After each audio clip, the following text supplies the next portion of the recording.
കടകംപള്ളി സുരേന്ദ്രൻ ഓരോ ദിവസവും കള്ളങ്ങൾ മാറ്റി മാറ്റി പറഞ്ഞുകൊണ്ട് മുന്നേറിക്കൊണ്ടിരിക്കുകയാണല്ലോ. അല്ല, പല നാൾ കള്ളൻ ഒരിക്കൽ പിടിക്കപ്പെടുമെന്ന് പറഞ്ഞല്ലോ. കടകംപള്ളിയുടെ അറസ്റ്റ് അനിവാര്യമാണ്.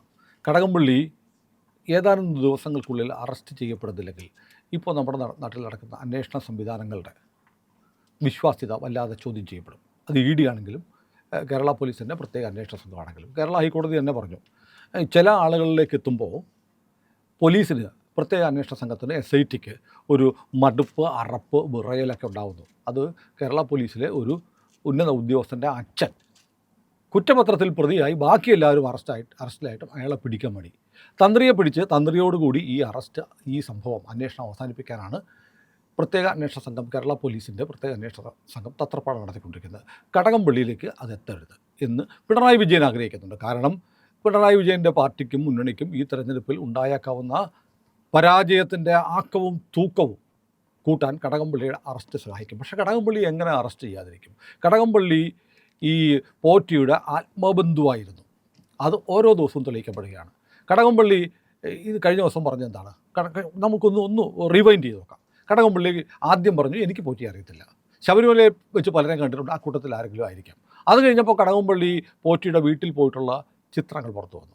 അപ്പോൾ കടകംപള്ളി പറഞ്ഞു, ശരിയാണ്, ഞാൻ പോയിരുന്നു, പോലീസ് എസ്കോർട്ടോടെയാണ് ഞാൻ പോയത്, മന്ത്രി എന്ന നിലയിലും വ്യക്തിപരമായി. ആ വീട്ടിലെ കൊച്ചിന് ഒരു ചടങ്ങുണ്ടായിരുന്നു. കൊച്ചിൻ്റെ നൂലുകെട്ടിനാണ് കടകംപള്ളി പോയത്.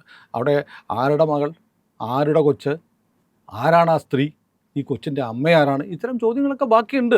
കാരണം കടകംപള്ളിയെ സംബന്ധിച്ച് അങ്ങനെ പലതരത്തിലുള്ള ആക്ഷേപങ്ങൾ കൂടി ഉള്ളപ്പോൾ എന്തുകൊണ്ട് കടകംപള്ളി ആ വീട്ടിൽ പോയി? അപ്പോൾ കടകംപള്ളി പിറ്റേന്ന് തിരുത്തി പറഞ്ഞു, അങ്ങനെയല്ല, ഞാൻ അതിനല്ല പോയി, അയാളുടെ അച്ഛനുമായി ബന്ധപ്പെട്ട എന്തോ പരിപാടി ഉണ്ടായിരുന്നു എന്ന് പറഞ്ഞു. അപ്പോൾ അച്ഛൻ്റെ പരിപാടി എന്താ? അച്ഛൻ്റെ സപ്തതിയോ എന്തെങ്കിലും ആവട്ടെ. അച്ഛൻ പോറ്റിയുടെ വീട്ടിൽ പോയതിന് അപ്പോൾ ഒരാളുടെ വീട്ടിൽ നൂലുകെട്ടിന് പോകണം, കുഞ്ഞിൻ്റെ അരഞ്ഞാണം കെട്ടുന്ന ചടങ്ങിന് പോകണമെന്നുണ്ടെങ്കിൽ, അല്ലെങ്കിൽ അച്ഛൻ്റെ എന്തെങ്കിലും അച്ഛൻ്റെ പിറന്നാൾ അതിന് പോകണമെന്നുണ്ടെങ്കിൽ അത്രയ്ക്ക് ആത്മബന്ധം വേണ്ടേ പ്രിയ? അപ്പോൾ കടകംപള്ളി 2016-ലോ 2017-ലോ വെച്ചോ ശബരിമലയുടെ ശ്രീകോവിലിന് മുന്നിൽ വെച്ച് ഞാൻ ഒരാളെ കണ്ട്, അയാൾ പോറ്റിയാണെന്ന് പറഞ്ഞു. അപ്പോൾ ഞങ്ങളത് നമസ്തേ പറഞ്ഞു. അങ്ങനെ ഞങ്ങൾ പരിചയമായി. എന്നിട്ട് ഉടനെ പോറ്റി വിളിച്ചിട്ട്, ചേട്ടാ ഇങ്ങോട്ടൊന്ന് വരുമോ എന്ന് ചോദിച്ചപ്പോൾ ഞാൻ അങ്ങോട്ട് പോയി. എന്താ പറയുക? അതിലൊക്കെ ഉപരി കേരളത്തിലെ CPM, MA ബേബി അടക്കമുള്ളവർ സോണിയാഗാന്ധിക്കെതിരെ നിലപാടെടുക്കുന്നുണ്ട്. സോണിയാഗാന്ധിയുടെ പങ്ക് അന്വേഷിക്കണമെന്ന് പിണറായി വിജയൻ വരെ പറഞ്ഞു, പത്രസമ്മേളനം നടത്തി പറഞ്ഞു, കടകംപള്ളി പറഞ്ഞു, നിയമസഭയിൽ ശിവൻകുട്ടി പറഞ്ഞു, സോണിയാഗാന്ധി അറസ്റ്റ് ചെയ്യണം. തീർച്ചയായിട്ടും. പക്ഷേ കടകംപള്ളി എന്താ പറയുന്നത്? കളങ്കിതരെയൊന്നും വീട്ടിൽ കെട്ടുന്ന ആളല്ല സോണിയ ഒരു തങ്കക്കുടമല്ലേ? നോക്കൂ, CPM പറയുന്നതിനെതിരെ കടകംപള്ളി പറയുന്നു. അപ്പോൾ കടകംപള്ളി പെട്ടിരിക്കുകയാണ്. സോണിയാഗാന്ധിയുടെ കാര്യം അന്വേഷിക്കുമ്പോൾ, സ്വർണ്ണക്കൊള്ള അന്വേഷിക്കുമ്പോൾ എല്ലാത്തിലും കടകംപള്ളിക്ക് ഒരു പോറ്റി ബന്ധമുണ്ട്. ആ പോറ്റി ബന്ധം കൊച്ചു വഴിയാണോ കൊച്ചിൻ്റെ അമ്മ വഴിയാണോ എന്നുള്ളതാണ് ഇനി അറിയേണ്ടത്. ഏതായാലും അവിടെ നിൽക്കട്ടെ. അത് കഴിഞ്ഞിട്ട് എന്താ പറയുന്നത്?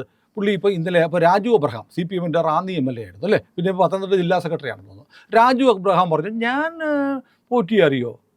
ഞാൻ അറിയാൻ സാധ്യതയൊന്നുമില്ല. അപ്പോൾ ഫോട്ടോ വന്നു, പോറ്റിയുടെ അച്ഛനിരിക്കുന്നു, കടകംപള്ളിയുടെ അടുത്ത് ഇരിക്കുന്നു, രാജു അബ്രഹാം എന്തോ സാധനം കൊടുക്കുന്നു. ഉടനെ കടകംപള്ളിയുടെ വിശദീകരണം, ഞാൻ അങ്ങനെ സമ്മാനം ഒന്നും കൊടുത്തില്ല പോറ്റിയുടെ അച്ഛന്. അപ്പോൾ പഴങ്ങൾ കൊടുത്തു എന്നല്ലേ? പഴങ്ങൾ കൊടുത്താൽ ചിലപ്പോൾ അവിടെ ഇരുന്ന് പഴം എടുത്ത് കൈ കൊടുത്താൽ. നോക്കൂ, ഒരാളുടെ വീട്ടിൽ ചെന്നിട്ട് ആ മേശപ്പുറത്തിരിക്കുന്ന പഴം എടുത്ത് അവിടുത്തെ കാർന്നവർക്ക് സമ്മാനം ഇട്ട് കൊടുക്കുമോ? കടകംപള്ളി, അങ്ങേക്ക് എന്താണ് പറ്റിയത്? അങ്ങേക്ക് ഭ്രാന്തായിപ്പോയോ? പേടിച്ച് ഭ്രാന്തായോ? കാരണം അങ്ങ് ഒരു മാസം മുമ്പ് പറഞ്ഞ്, ഞാൻ ഓർക്കുന്നുണ്ട്, എനിക്കിപ്പോൾ ഉറങ്ങാൻ പറ്റുന്നില്ല, എന്നെ ഈ കള്ളൻ എന്നാണ് വിളിക്കുന്നത്, വെറും ഒരു മോഷ്ടവായ എന്നെ കള്ളൻ എന്ന് വിളിച്ചില്ലേ എന്നൊരു പാട്ടുണ്ടല്ലോ. ഞാനപ്പോൾ സ്വർണ്ണപ്പാളി എടുത്തതോ, അത് വിൽക്കാനല്ലേ? അപ്പോൾ ശ്രീകോവിൽ എടുത്തോ, അത് കടൽ കിടത്താനല്ലേ? എന്നൊക്കെ പറയുന്ന പോലെ ആ പാട്ടിനെ നമുക്ക് മാറ്റിയെടുക്കാം. പോറ്റി അയ്യപ്പ എന്നുള്ള പാട്ട് പോലെ, വെറും ഒരു മോഷ്ടാവായോരെന്നെ, വെറും ഒരു മന്ത്രിയായോരെന്നെ കള്ളനെന്ന് വിളിച്ചില്ലേ, നിങ്ങൾ കള്ളനെന്ന് വിളിച്ചില്ലേ എന്ന് പാട്ടുണ്ടാക്കാം. പാരഡി ഉണ്ടാക്കുന്നവർക്ക് ഒരു അവസരമാണ് കേട്ടോ. അങ്ങനെ ഒരു പാട്ട് കിടപ്പുണ്ട്, അതെടുത്ത് പ്രയോഗിക്കാം. കടകംപള്ളി ആകെ പരിഭ്രാന്തനാണ്. കടകംപള്ളി, എനിക്ക് ഇന്നത്തെ മനോരമയിൽ നിർലജ്ജം കടകംപള്ളി പറയുകയാണ് കേട്ടോ, ഞാൻ ആ മേശപ്പുറത്തിരുന്ന് അവിടെ ആ വീട്ടിൽ ഇരുന്ന് പഴം എടുത്ത് പുള്ളിക്ക് സമ്മാനം കൊടുത്താണ്. അപ്പോൾ രാജു അബ്രഹാം പറഞ്ഞു, ഞാൻ പോയോ, ഞാനത് ഓർക്കുന്നില്ല, അങ്ങനെയൊക്കെ ഉണ്ടായിരുന്നോ? അത് ശരി, എനിക്കത് ഓർമ്മ കിട്ടുന്നില്ല എന്ന് പറയുന്നു. ഈ രാഷ്ട്രീയക്കാർക്ക് രാജു അബ്രഹാം താരതമ്യേന ചെറുപ്പക്കാരനാണ് അല്ലേ? പടുവൃദ്ധനൊന്നുമല്ല, അൽഷിമേഴ്സ് വരെയുള്ള പ്രായം പ്രായമായിട്ടില്ല. അപ്പോൾ അദ്ദേഹത്തിന് ഓർമ്മയില്ല എന്നൊക്കെ പറയുന്ന ആരെ പറ്റിക്കാൻ? അപ്പോൾ രാജു അബ്രഹാമിനറിയാം, പത്മകുമാറിനറിയാം, പത്തനംതിട്ടയിലെ എല്ലാവർക്കും അറിയാം, കടകംപള്ളിക്ക് അറിയാം. ഇവരെല്ലാം കൂടെ ചേർന്ന് ആസൂത്രിതമായി ശബരിമല കൊള്ളയടിച്ചതാണ്. സുപ്രീം കോടതി പോയപ്പോൾ സുപ്രീം കോടതി ഇന്നലെ എന്താ ചോദിച്ചത്? നിങ്ങൾ ദൈവത്തെ കൊള്ളയടിച്ചവരല്ലേ? ദൈവത്തെ കൊള്ളയടിച്ചവരുടെ പാർട്ടിയാണ് CPM. ആ പാർട്ടിയുടെ മുഖ്യമന്ത്രിയാണ് പിണറായി വിജയൻ. ആ പാർട്ടിയുടെ മുഖ്യമന്ത്രി സ്ഥാനത്തിരുന്നുകൊണ്ട് പിണറായി വിജയൻ ശബരിമല കൊള്ളയ്ക്ക് നേതൃത്വം കൊടുത്ത കടകംപള്ളി എന്നുള്ള ആനക്കള്ളനെ, അമ്പലക്കള്ളനെ സംരക്ഷിക്കുകയാണ്. അയാളുടെ ഓരോ വാക്കും പ്രവൃത്തിയും തെളിയിക്കുന്നുണ്ട് അയാൾ കള്ളനാണെന്ന്. അയാൾ പറയുന്നത് മുഴുവൻ കളവാണ് സർ. കള്ളം പറഞ്ഞുകൊണ്ടിരിക്കുകയാണ്. പത്രങ്ങളിൽ കഴിഞ്ഞ ദിവസങ്ങളിൽ കടകംപള്ളി പറഞ്ഞിട്ടുള്ള കാര്യങ്ങളിൽ രാജു അബ്രഹാം പറഞ്ഞിട്ടുള്ള വാർത്തകളെല്ലാം കൂട്ടി വെച്ച് വായിക്കൂ. CPM പ്രവർത്തകരോട് എനിക്ക് പറയാനുള്ള പ്രിയപ്പെട്ട സഖാക്കളെ, നിങ്ങളുടെ പാർട്ടിയുടെ ശവക്കുഴി തോണ്ടുകയാണ് അവർ.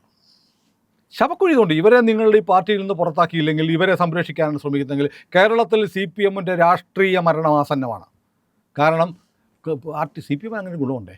CPM തെറ്റ് സംഭവിക്കുന്നത് 50 വർഷം കഴിയുമ്പോൾ തെറ്റ് സംഭവിക്കുക. അന്ന് കടകംപള്ളിയെ പുറത്താക്കേണ്ടതായിരുന്നു. അപ്പോഴേക്ക് ഇതിൻ്റെ 16 അടിയന്തരം കഴിഞ്ഞിട്ട് MA ബേബി ഒരു വീഡിയോ ഇട്ടില്ല, അത് MA ബേബി ഒരു മുസ്ലിം സ്ത്രീയുടെ അടുക്കളയിൽ കയറി പാത്രം കഴുകുന്നു. നന്നായി. കാരണം ബംഗാളിലെ സഖാക്കൾ ഒരുപാട് ബുദ്ധിമുട്ടിയിരുന്നു. MA ബേബിക്ക് അറിയാം. കാരണം പെട്ടെന്ന് ഭരണം ഒന്ന് പോയപ്പോഴത്തേക്ക് പൊറോട്ട അടിക്കാനുള്ള ട്രെയിനിങ് കിട്ടിയില്ലായിരുന്നു. അപ്പോൾ ബേബി ഇപ്പോൾ മുസ്ലിം സ്ത്രീയുടെ അടുക്കളയിൽ പോയിട്ട് പാത്രം കഴുകിയൊക്കെ പരിശീലിക്കുന്നത് നല്ലതാണ്. വലിയ താമസം വിനാ ഈ പണിക്ക് MA ബേബി ഉൾപ്പെടെയുള്ള ആളുകൾ ഇറങ്ങണം. പിന്നെ CPMൻ്റെ ജനറൽ സെക്രട്ടറിമാർക്ക് അതൊരു ബുദ്ധിമുട്ടൊന്നുമില്ല. അവിടെ സോണിയാഗാന്ധിയുടെ സാരിയും പാവടയൊക്കെ കഴുകുന്ന ശീലം ഉണ്ടായിരുന്നല്ലോ CPM ജനറൽ സെക്രട്ടറിമാർക്ക് എന്ന് ആക്ഷേപിച്ച് പറയാം. കാരണം ഇവിടെ കോൺഗ്രസ് വിരുദ്ധതയൊക്കെ പറയാം. അവിടെ ചെല്ലുമ്പോൾ സോണിയാഗാന്ധിയുടെ പാവാട ചരലായിരുന്നു പ്രകാശ് കാരാട്ടും സീതാറായും യെച്ചൂരിയും ഇപ്പോൾ MA ബേബിയുമുള്ള ആളുകളൊക്കെ. അങ്ങനെയാണ് ഡൽഹിയിലെ നിലപാട്. കാരണം ഡൽഹിയിലിരിക്കുന്ന CPMൻ്റെ ജനറൽ സെക്രട്ടറിക്ക് ഇതപര്യന്തം പാർട്ടി ഉണ്ടായതിനു ശേഷം ഇന്നുവരെ അവിടുത്തെ വോട്ടർ പട്ടികയിൽ പേരുള്ള ആശാന്മാരാണേ, ആ സ്വന്തം പാർട്ടിയുടെ ചിഹ്നത്തിൽ വോട്ട് ചെയ്യാൻ പറ്റിയിട്ടില്ല ഡൽഹിയിലെ CPM സഖാക്കൾക്ക്. അതാണ് ആ പാർട്ടിയുടെ അവസ്ഥ. അപ്പോൾ ഏതായാലും വളരെ ഇപ്പം EDയുടെ അന്വേഷണം വളരെ നിർണായകമാണ്. ഏത് നിമിഷവും പിടിക്കപ്പെടുമെന്ന് കടകംപള്ളിക്ക് ഉറപ്പുണ്ട്. അതുകൊണ്ട് കടകംപള്ളി വല്ലാത്ത പരിഭ്രമത്തിലാണെന്ന് മാത്രമല്ല, കടകംപള്ളി മറ്റൊരു കള്ളം പറഞ്ഞു. ബാംഗ്ലൂർ വെച്ചിട്ട് കണ്ടോ, പോറ്റിയെ കണ്ടോ എന്ന് ചോദിച്ചു. ബാംഗ്ലൂർ വെച്ച് കണ്ടോ എന്ന് ചോദിക്കുമ്പോഴത്തേക്ക് ഉത്തരം ഇല്ല എന്ന് പറഞ്ഞു. അപ്പോൾ അതിൻ്റെ ഫോട്ടോ പുറത്തു വന്നു.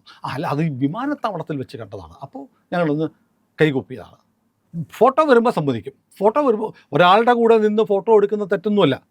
പക്ഷേ ഒരാളുമായി എനിക്കൊരു ബന്ധമില്ല എന്ന് പറയുകയോ, അല്ലെ ആദ്യം പറയണം എനിക്ക് പോറ്റിയായിട്ട് വന്നുകൊണ്ട് പോറ്റിയെ പരിചയമുണ്ട്, പല പ്രാവശ്യം വന്നിട്ടുണ്ട്, ഇയാൾ കള്ളനാണെന്ന് എനിക്കറിയില്ല, ഞാൻ ഇവിടെ വീട്ടിലൊക്കെ പോയിട്ടുണ്ട് എന്ന് ആദ്യമേ പറഞ്ഞാൽ പ്രശ്നമില്ല. പക്ഷേ ഈ നിഷേധിച്ച് തെളിവുകൾ പുറത്തു വരുമ്പോൾ വിഴുങ്ങാൻ പറ്റാത്ത അവസ്ഥ നിൽക്കുകയാണ്. ഇപ്പോൾ കടകംപള്ളി പറയുന്നൊരു വലിയൊരു കള്ളമോ ന്യായീകരണമുണ്ട്. ഞാനൊരു സ്പോൺസർഷിപ്പും വാങ്ങിച്ചിട്ടില്ല. പക്ഷേ കടകംപള്ളിയുടെ മണ്ഡലത്തിൽ ഒന്നോ അതിലധികമോ വീടുകൾ ഉണ്ണികൃഷ്ണൻ പോറ്റി സ്പോൺസർ ചെയ്തിട്ടുണ്ട് എന്നുള്ള വിവരങ്ങൾ പുറത്തു വരുന്നുണ്ട്. ഇനി വല്ലാത്ത സാമ്പത്തിക ഇടപാടുകൾ, കടകംപള്ളിയുടെ ബാങ്ക് അക്കൗണ്ടുകൾ ED പരിശോധിക്കാൻ പോവാണ്. ഉണ്ണികൃഷ്ണൻ പോറ്റിയുടെ ബാങ്ക് അക്കൗണ്ടുകളും പരിശോധിക്കാണ്ട് രണ്ടിലും കറസ്പോണ്ടിങ് ആയിട്ടുള്ള ട്രാൻസാക്ഷൻസ് ഉണ്ടെങ്കിൽ കടകംപള്ളി ഒരു തരത്തിലും കടകംപള്ളി പോയി പോയിട്ടില്ല. കടകംപള്ളിയുടെ കാര്യം തീരുമാനമായി. കടകംപള്ളിയെ അറസ്റ്റ് ചെയ്യാതെ പ്രത്യേക അന്വേഷണ സംഘത്തിന് മുന്നോട്ട് പോകാൻ കഴിയില്ല എന്നതാണ് സത്യം. പക്ഷേ രാഷ്ട്രീയ ഇടപെടൽ കൊണ്ട് കടകംപള്ളിയെ തൊടാതെ പ്രത്യേക അന്വേഷണ സംഘം മാറി നിൽക്കുന്നു. പക്ഷേ EDക്ക് ആ ലിമിറ്റേഷൻസ് ഒന്നുമില്ല. EDയെ സംബന്ധിച്ച് ഏറ്റവും പ്രധാനപ്പെട്ട ഒരു കാര്യം, ED പിടികൂടിയാൽ ED അപ്പം തന്നെ ഈ സ്വത്തുവകകൾ കണ്ടുകെട്ടും. അപ്പോൾ തെരഞ്ഞെടുപ്പിന് മുമ്പ് ഈ പോറ്റിയുമായിട്ടുള്ള സാമ്പത്തിക ഇടപാടിൽ കടകംപള്ളിക്ക് തെളിവുണ്ടെന്നുള്ള ഉത്തമ ബോധ്യത്തിലെത്തിയാൽ, ഗൂഢാലോചനയിൽ പങ്കുണ്ടെന്ന് വന്നാൽ കടകംപള്ളിയുടെ വീടും കിടപ്പാടവും ED കൊണ്ടുപോകും. ഇതിലേക്കാണ് കാര്യങ്ങൾ പോകുന്നത്. കടകംപള്ളിയെ അറസ്റ്റ് ചെയ്ത് കടകംപള്ളിയെക്കെതിരെ നടപടിയെടുക്കാൻ വൈകുന്ന ഓരോ നിമിഷവും CPMന് കിട്ടാൻ പോകുന്ന ആഘാതത്തിൻ്റെ കരുത്തുകൂടിയാണ്. കടകംപള്ളിയെ രക്ഷപ്പെടുത്തിക്കൊണ്ട് CPMന് മുന്നോട്ട് പോകാൻ കഴിയില്ല. കാരണം അത് വലിയ തിരിച്ചടി ഉണ്ടാവും. കടകംപള്ളിയെ പ്രശാന്തിനെ അറസ്റ്റ് ചെയ്ത് മാത്രമേ ഈ ഇപ്പോൾ നടക്കുന്ന ശബരിമല കൊള്ളയെക്കുറിച്ചുള്ള അന്വേഷണം മുന്നോട്ട് പോവുകയുള്ളൂ. അതിന് തടയിടാൻ SITയെ, കേരള പോലീസിനെ വിലക്കാൻ പിണറായി വിജയന് കഴിയുമായിരിക്കാം. പക്ഷേ EDയെ വിലക്കാൻ ആർക്ക് കഴിയും? ഇതാണ് ഇപ്പോൾ നമ്മുടെ മുന്നിലുള്ള ചോദ്യം. ED സത്യസന്ധമായ അന്വേഷണം തുടർന്നാൽ ഉറപ്പായും കടകംപള്ളിയെ അറസ്റ്റ് ചെയ്യേണ്ടി വരും. ഓരോ നിമിഷവും ഓരോ ദിവസവും കടകംപള്ളി പറഞ്ഞുകൊണ്ടിരിക്കുന്ന പരസ്പര വിരുദ്ധമായ കാരണങ്ങൾ മാത്രം മതി കസ്റ്റഡിയിലെടുത്ത് ചോദ്യം ചെയ്യാൻ. അത് ED വിനിയോഗിക്കുമെന്ന് തന്നെ നമുക്ക് പ്രതീക്ഷിക്കാം. കാരണം ED പോലെയുള്ള ഏജൻസികളുടെ വിശ്വാസ്യത കേരളത്തിൽ പല തവണ തകർന്നിട്ടുണ്ട്. അത് വീണ്ടെടുക്കാനുള്ള അവസരം കൂടിയാണ്. കടകംപള്ളിയെ വെറുതെ വിട്ടാൽ ED എന്ന് പറയുന്ന കേന്ദ്ര അന്വേഷണ ഏജൻസിയെ ജനം പരമപുച്ഛത്തോടു കൂടി മാത്രമേ കാണുകയുള്ളൂ എന്ന് EDയെ നമുക്കൊന്ന് ഓർമ്മിപ്പിക്കാം. സുഹൃത്തുക്കളെ, ഇന്ത്യ ലൈവ് നിങ്ങൾക്ക് ഇത്തരം വാർത്തകൾ നിരന്തരം നിങ്ങളിലേക്ക് എത്തിച്ചുകൊണ്ടിരിക്കുകയാണ്. ഞങ്ങളെ സഹായിക്കണം. ഞങ്ങളുടെ ചാനൽ സബ്സ്ക്രൈബ് ചെയ്യാൻ മറന്നുപോയവരുണ്ടെങ്കിൽ ഇന്ന് തന്നെ, ഇപ്പോൾ തന്നെ നമ്മുടെ ആ ലോഗോയിൽ ഒന്ന് വിരലമർത്തിയാൽ ചാനൽ സബ്സ്ക്രൈബ് ചെയ്യാനുള്ള നീല ബാർ തെളിഞ്ഞു വരും. അവിടെ ഒന്ന് വിരലമർത്തുക, തൊട്ടപ്പുറത്തെ ബെൽ ഐക്കൺ അമർത്തുക.